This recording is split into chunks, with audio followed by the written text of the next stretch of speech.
رب العالمين والصلاة والسلام على أشرف الأنبياء والمرسلين وعلى آله وجميع صحابته أجمعين أما بعد فقال الله يا أيها الذين آمنوا قوا أنفسكم وأهليكم نارا. ای بندگان خداوند الله جل شأنه برای شما می‌فرماید که شما خودتان و خاندان خودتان از آتش دوزخ نجات بدهید. یک مسئله مهمی که میخواهم امروز صحبت کنم به مسئولیتی پدر و مادر نسبت به فرزند است. قسم به الله که امروز فرزند مسلمان چنان به صاحب شده است که حتی همون گوسفندایی که در کاه هستن اونهای خیلی به صاحب نیستن.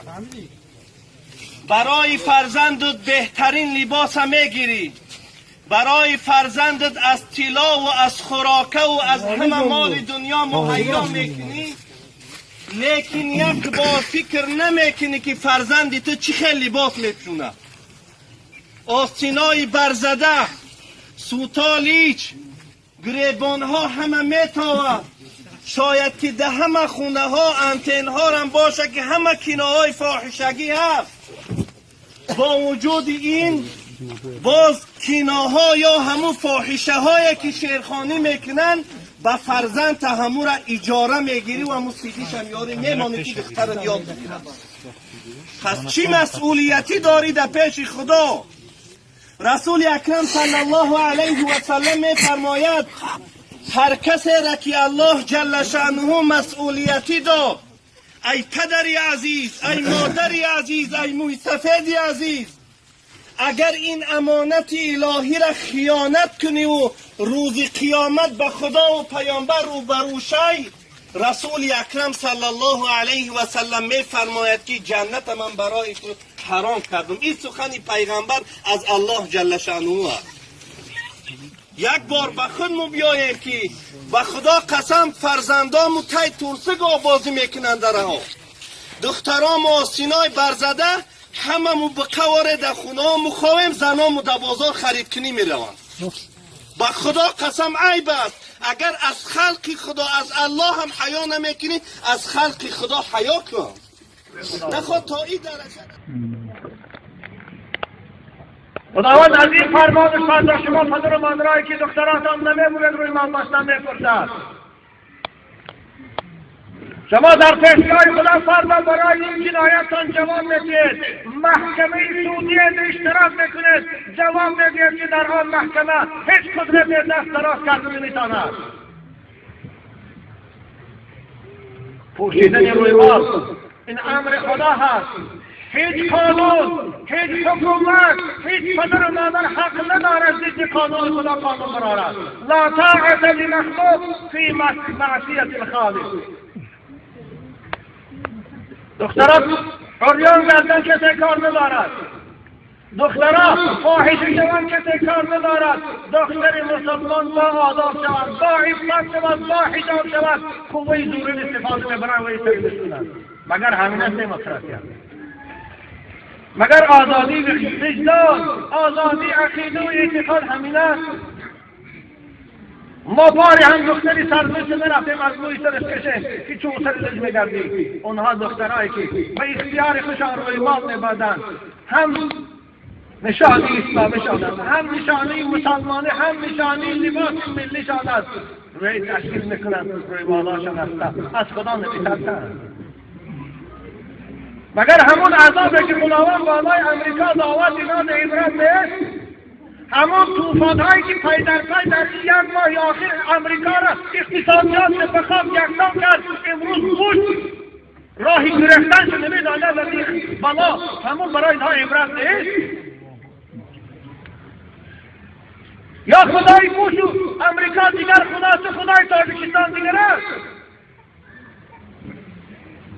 در قرآن میگه و ما کنا مهلک القرى الا واهلها ظالمون. وقتی که بندگان خدا به مقابل خدا قانون خدا اعتراض کردن، ضد برآمدن، مقابلت نشان دادن، خدا میگه ما اهل این قشرها را، اهل این شهرها را هلاک میکنیم. اگر امریکا را طوفان هلاک کرد، ما را زمین جنبی هلاک میکنند. کوهها رو ببینید، این کوههای بلند قامت که در مرزا بودن، رامز در اینجا اختیار الله دست. آی کنار بشه برچه قصد کوها زیر بکنم دوشم برسه که خاک بکنم. حکومت دارای عزیز از خدا ترسید. خوب آزادی باشد، اون که تلوش میگرده از ما کارت نداره. ما فقط با زبان، خوب شما هم با زبان تا نصیحت کنید، اما قوار استفاده نبرید. ما خیال کردیم که شما رای تشکیل بکنه زنهای فاحشه رو بخفه، رای تشکیل بکنه گرایی کشا رو بخفه، رای تشکیل بکنه دزدار رو بخواه. برای زنی با آداب و با حیا را روی ما چه اثر گرفتن رای تشکیل. یا الله، زبا علماء محترم، کسانی که صدا بلند گویند در دستاتان از خاموش میشینه، کسانی که منبر در اختیارتان از خاموش میشینه، والله روز قیامت خداوند زبان شما در لجام میزند، لجام آتشین اگر خاموشید. پدر مادر عزیز از خدا ترسید. به خاطر یک دختر روز قیامت پروردگار 4 مرد عذاب میکند. یکم پدرشه، دوم برادرشه، سوم شوهرشه، چهارم فرزندشه. وقتی که مادر به حیا و به عفت باشد، فرزند خاموش باشد، خداوند فرزند عذاب میکند. و این حجاب هم خدا هست، این فرمان خدا هست، همون خدایی که قرآن فرستاد فرمان اوست. این همان دین است که امام اعظم پیشوای اوست، یکی از رهبرای مذهب‌های اوست، همون خدا را، همون دین قانون شد.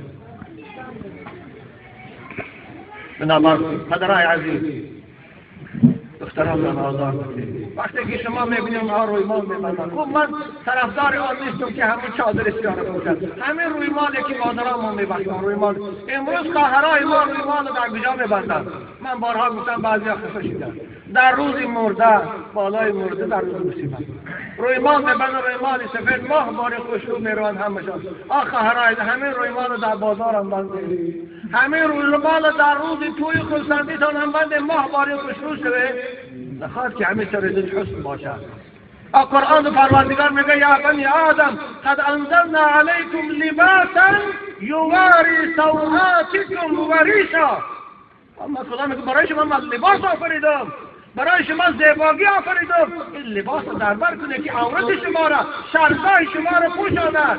موی سر شرمگاه هست، اما الله های خالص سر پرسه در شریعت مقدس اسلام چگونه از ناف تا زانو شرمگاه هست پوشیدنش فرض است. برای زن مسلمان موی سرش هم پوشیدنش فرض است.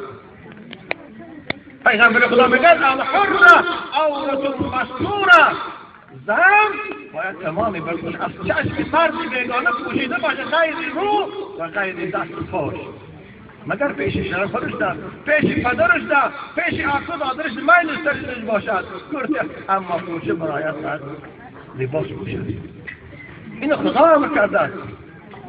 تمام موجودات خداوند لباس داده است. ببینید همین مرغ هم پر دارد، بدنش میپوشاند.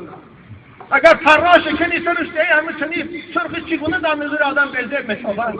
انسان هم خداوند براش لباس فرض کرده پوشه تا در نظر مردم خوشبو شود.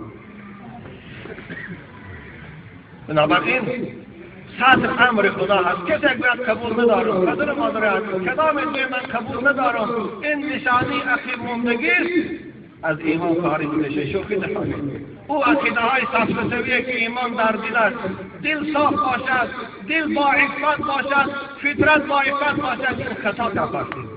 اسلام دین ظاهری است، هم دین باطن است هم دین ظاهر است.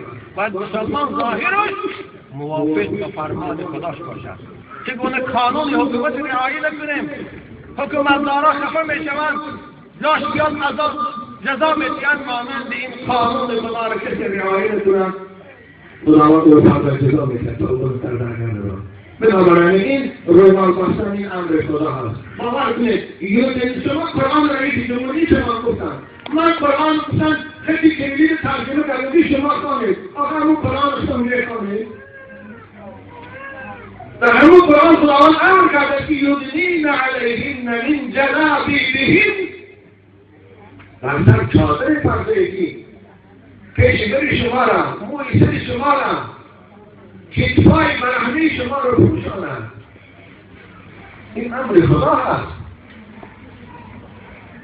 رسول اکرم وقتی که اسما خیزیدانشان بشید، حضرت عایشه مادر مانه افش بود، پیشی عایشه در آمدن که رسول اکرم نشسته بود، در بدن اسما کرته بود خنوستر، نه این شفانای امروزه، نه کام وقتای امروزه، شاید اون کرته که اسما پوشیده بود بخملای امروزی ما دو توبری می آمد.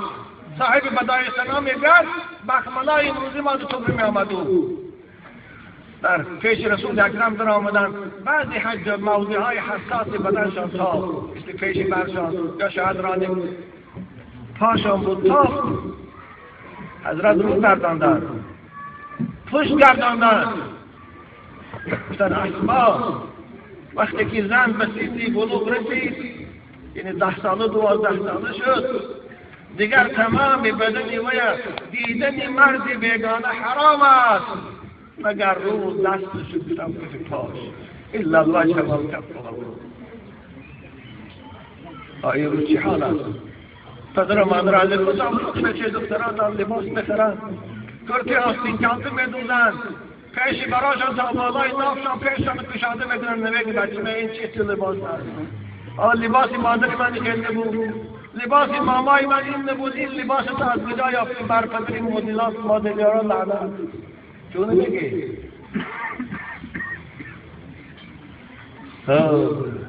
بنابر رسول اکرم 1427 سال پیشتر هجرتشان اگر 29 سال شده باشد این سال، حضرت فرمودند که در بین امت من زنهای پیدا میشن، حالا ما اونا رو که دیدم بعد میبیایم. حضرت صفتشان کردن که اینها چیان؟ کاسیات عاریات مائلات ممیلات رؤوسهن كأسنمة البخت. زنهای پیدا میشن که در بدن لباس دارن اما لباسشان وظیفه سطر ادا نمیکنن. یعنی لباسی چی است؟ تنک است. تنک است که همه زیر بدنش میتابند. اگر همه رو باشتی سبیلی نباشد بعدش با برقت همه رو باشکم نمیپوشن دیگر، یا اینکه لباس نمیپوشن آنچنان تنگ است منازی با برآمده است که فنشان شود لباسای برآوردگی شما آنقدر تنگ است که دخترکا پوشن در کوچه میبینن شما در بدن چسبیدگی از فرق نمیکنید بدنش است یا لباس. این لباس هیچگاه لباس سطر وظیفی سطر اعضا نمیکنن. این حرام است، پوشیدنش هم حرام است. لباس به خاطر آن است که موضعهای شهوانی زن که شهوت بر میخیزاند باید از چشم بیگانه پنهان باشد. این لباس میگن. ران پاش علاهده میتابد، دنبش علاهده میتابد، سینهش علاهده میتابد، نافش علاهده. چگونه این لباس سطر میشد؟ این بروکای تنگ، این بریزای تنگ، این مایکای تنگ. پدر و مادر میبینه کام نمیکنن مگر برای همین پدر و مادر شده.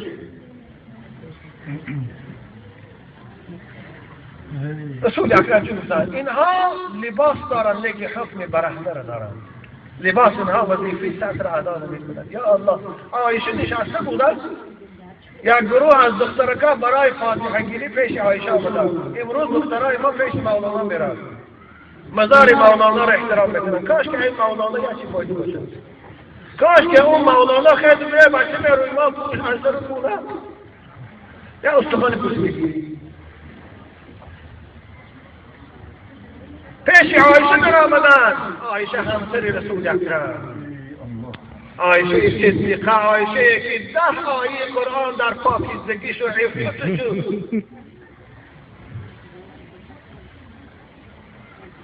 نازل شده بود. در آمدن حضرت دیدن دست ریاضش یک روی ما رویمالایی که من دخترکای ما میپوشن خدا ما همشه عروسی درستانه. رویمال تنه بود، موهاش از زیر رویمال میتاب.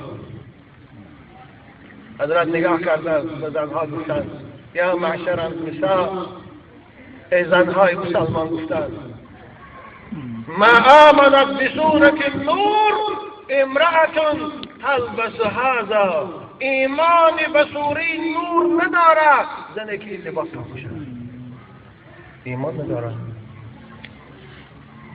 امروز عایشه اگر دخترای ما رو بینه، امروز عایشه اگر زنهای ما رو بینه، امروز عایشه اگر دختراش بینه که همه دخترای ما دخترای عایشه، چی میگوید؟ پدرای عزیز، پدرای چی میگوید؟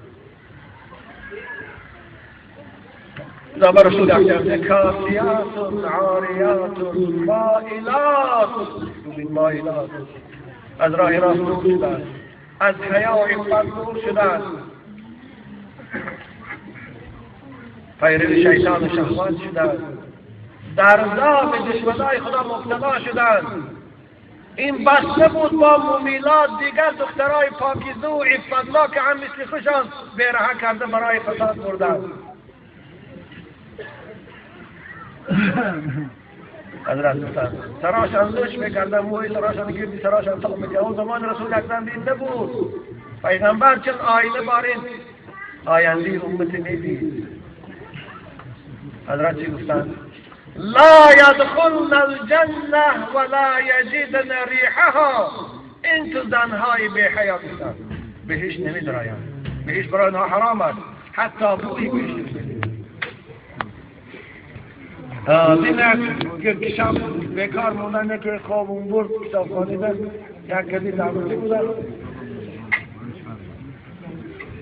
گدید خانه هم خوش بفرم شیطانی که هست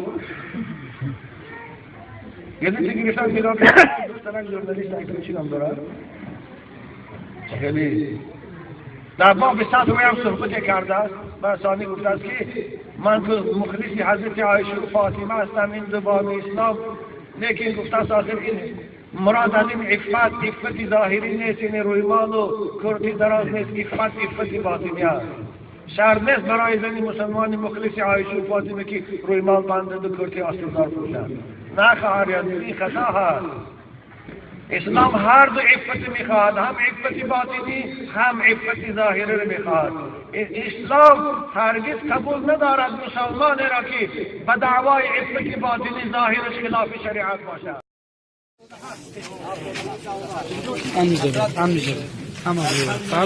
رب العالمين والصلاة والسلام على أشرف الأنبياء والمرسلين وعلى آله وجميع صحابته أجمعين، أما بعد، فقال الله يا أيها الذين آمنوا قوا أنفسكم وأهليكم نارا.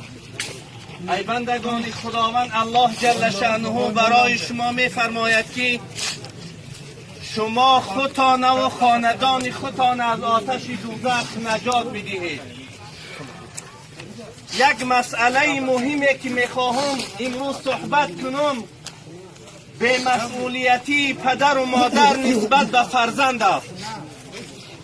قسم به الله که امروز فرزند مسلمان چنان به صاحب شده است که حتی همون گوسفندایی که در کوه هستن اونهای خیلی به صاحب نیستن. برای فرزندت بهترین لباس میگیری، برای فرزندت از طلا و از خوراکه و از همه مال دنیا مهیا میکنی، لیکن یک بار فکر نمیکنی که فرزندی تو چه خیلی لباس میپوشونه. آستینای برزده، سوتالیچ، گریبان ها همه میتاوه. شاید که ده همه خونه ها انتن ها هم باشه که همه کنایه‌های فاحشگی هست.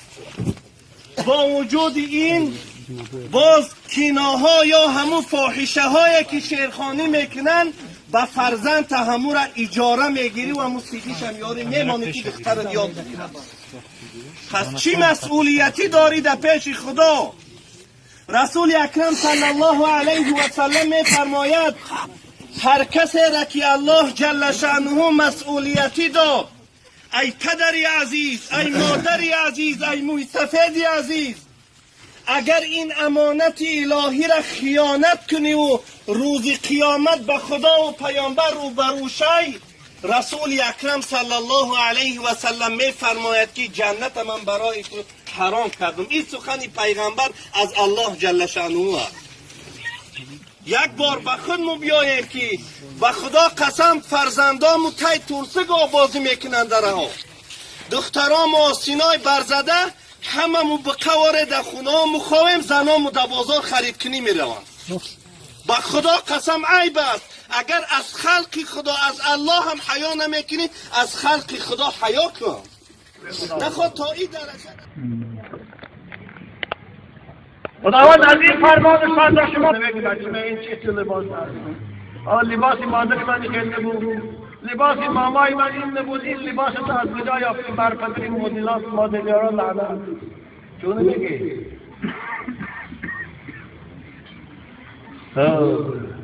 بنابر رسول اکرم 1427 سال پیشتر هجرتشان اگر 29 سال شده باشد این سال، حضرت فرمودند که در بین امت من زنهای پیدا میشن، حالا ما اونا رو که دیدم بعد میبیایم. حضرت صفتشان کردن که اینها چیند؟ کاسیات عاریات مائلات ممیلات رؤوسهن كأسنمة البخت. زنهای پیدا میشن که در بدن لباس دارند اما لباسشان وظیفه سطر ادا نمیکنند. یعنی لباسی چی است؟ تنک است. تنک است که همه زیر بدنش میتابند. اگر همه رو باشتی سبیلی نباشد، بعد از ما برقد همه رو باشکم نمیپوشند دیگر، یا اینکه لباس میپوشند آنچنان تنگ است منادی ما برآمده است که فنشان شما لباس برآوردگی شما آنقدر تنگ است که دخترکا پوشند در کوچه میبینن شما در بدن چسبیدگی از فرق نمیکنید بدنش است یا لباس. این لباس هیچگاه لباس سطر وظیفی سطر ادا نمیکنند. این حرام است، پوشیدنش هم حرام است. لباس به خاطر آن است که موضعهای شهوانی زن که شهوت بر میخیزاند باید از چشم بیگانه پنهان باشد. این لباس میگن. ران پاش علاهده میتابد، دنبش علاهده میتابد، سینهش علاهده میتابد، نافش علاهده. چگونه این لباس سطر میشد؟ این بروکای تنگ، این بلیزای تنگ، این مایکای تنگ. پدر مادر میبینه دام نمیزند مگر برای همین پدر مادر شده.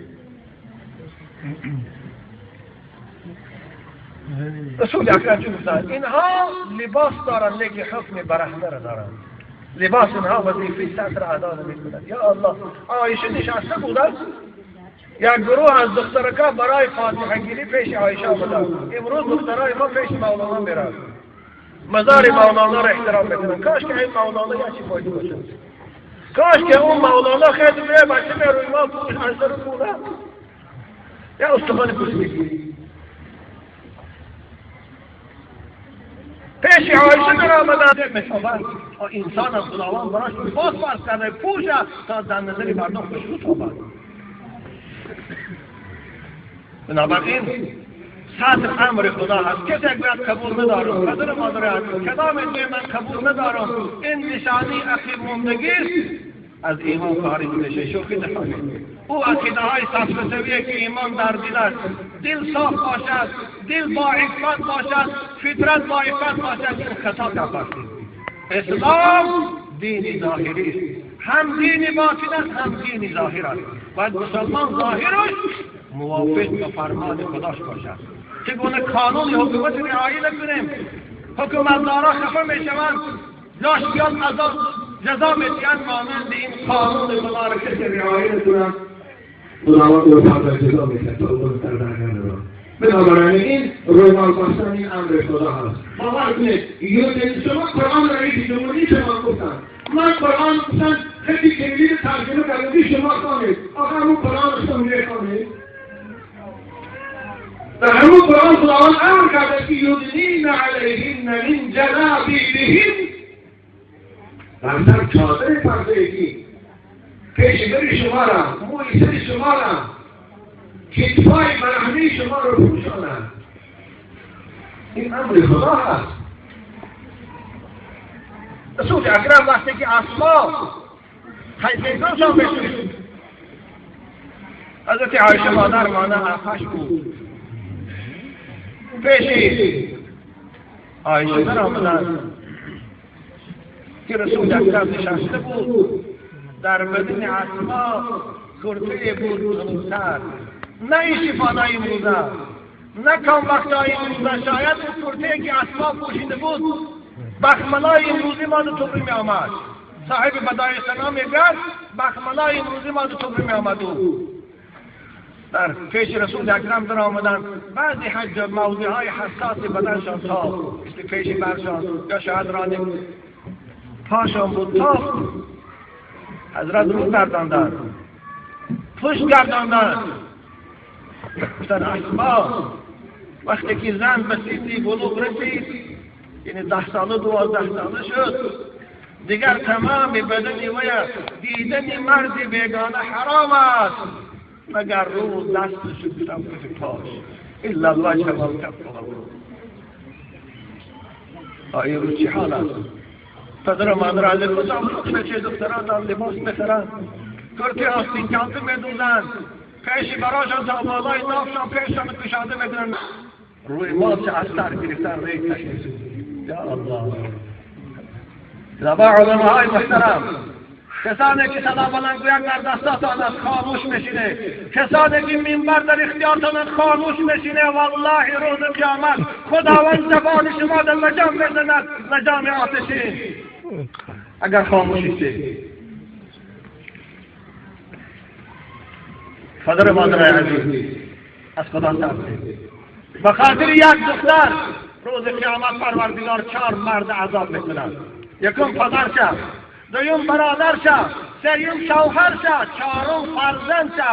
وقتی که مادر به حیا و به عفت باشد فرزند خاموش باشد خداوند فرزند عذاب میکند. و این حجاب امر خدا هست، این فرمان خدا هست، همون خدایی که قرآن فرستاد فرمان اوست. این همان دین است که امام اعظم پیشوای اوست، یکی از رهبرای مذهب‌های اوست، همون خدا را همون دین قانون شد. بنابراین پدرای عزیز دختران را آزار بدید. وقتی که شما میبینید اونها روی مال میبندن، خب من طرفدار آن نیستم که همون چادر استیاره باشد، همین روی مالی که مادران ما میبندن روی مال. امروز خواهرای ما روی مال در کجا میبندن؟ من بارها گفتم بعضی خفه شدن در روز مرده بالای مرده در روز مصیبت روی مال میبندن، روی مال سفید ماه بار خوشرو میروند همشان. خواهرای همین روی مال در بازار هم بنده، همین روی مال در روز توی خلصندیتان هم بنده ماه بار خوشرو شده نخواهد که همین سر رزق حسن باشد. قرآن پروردگار میگه یا بنی آدم قد انزلنا علیکم لباسا یواری سوآتکم و ریشا.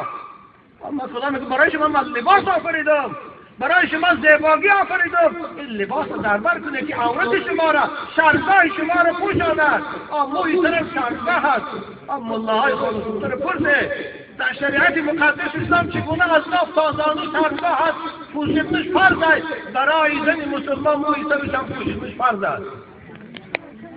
پیغمبر خدا میگه الحر عورة مستورة، زن باید تمامی بلکن از چشم فردی بیگانه پوشیده باشه، غیر رو و غیر دست پاش، مگر پیش شرفش ده، پیش پدرش ده، پیش آقا دادرش میل سرش باشد کرده، اما پوشه برایت باید لباس پوشد. اینو خدا امر کرده است. تمام موجودات خداوند لباس داده است. ببینید همین مرغ هم پر دارد بدنش میپوشاند. اگر پراش کنی سرش دهی همه چنین سرخش چگونه در نظر آدم بیل. پدر و مادرایی که دختراتان نمیموند روی مال بستن میپرسد. شما در پیشگاه خدا فرمان برای این جنایتان جواب میدید، محکمه سعودی اشتراک میکنید، جواب میدید که در آن محکمه هیچ قدرت دست دراز کردن نمیتواند. پوشیدن روی مال این امر خدا هست. هیچ قانون، هیچ حکومت، هیچ پدر و مادر حق ندارد ضد قانون خدا قانون برارد. لا طاعت لمخلوق فی معصیت الخالق. دختران عریان گردن کسی کار ندارد. دخترها فاحشه شوند کسی کار ندارد.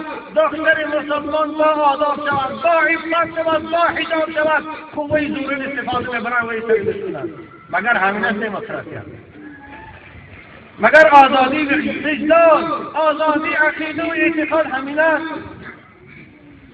ما باری هم دختری سرزنش نرفتیم از موی سرش کشیم که چون سر لج میگردیم. اونها دخترهایی که به اختیار خوشان روی مال میبردن، هم نشانی اسلامی شدند، هم نشانی مسلمانی، هم نشانی لباس ملی شدند، روی تشکیل میکنند، روی مالاشان هستند، از خدا نمیترسند. مگر همون عذابی که خداوند بالای امریکا دعوت اینا به عبرت نیست؟ همون طوفان‌هایی که پی در پی در یک ماه آخر امریکا را اقتصادیات به خواب یکسان کرد، امروز بوش راهی گرفتنش نمیداند از این بلا، همون برای اینها عبرت نیست؟ یا خدای بوش و امریکا دیگر خداست، خدای تاجیکستان دیگر است. در قرآن میگه و ما كنا مهلك القرى الا واهلها ظالمون. وقتی که بندگان خدا به مقابل خدا قانون خدا اعتراض کردن، ضد برآمدن، مقابلت نشان دادن، خدا میگه ما اهل این قشرها را، اهل این شهرها را هلاک میکنیم. اگر امریکا را طوفان هلاک کرد، ما را زمین جنبی هلاک میکنند. کوهها رو ببینید، این کوههای بلند قامت که در مرزا و در رامت و در اینجا اختیار الله دست. آی کنار بشه برشو قصد و حاضر بگم دو شب برسی که خاک بکنن. حکومت دارای عزیز از خدا نرسی. خوب آزادی باشد. اون که تلوش میگردن ما کارش نداره. ما فقط با زبان، خوب شما هم با زبان تا نصیحت کنید، اما قوار استفاده نبرید. ما خیال کردیم که شما رای تشکیل بکنه زنهای فاحشه رو بخبه، رای تشکیل بکنه گرایی کشار رو بخبه، رای تشکیل بکنه دزدار رو بخواه. برای زنی با آداب و با حیا را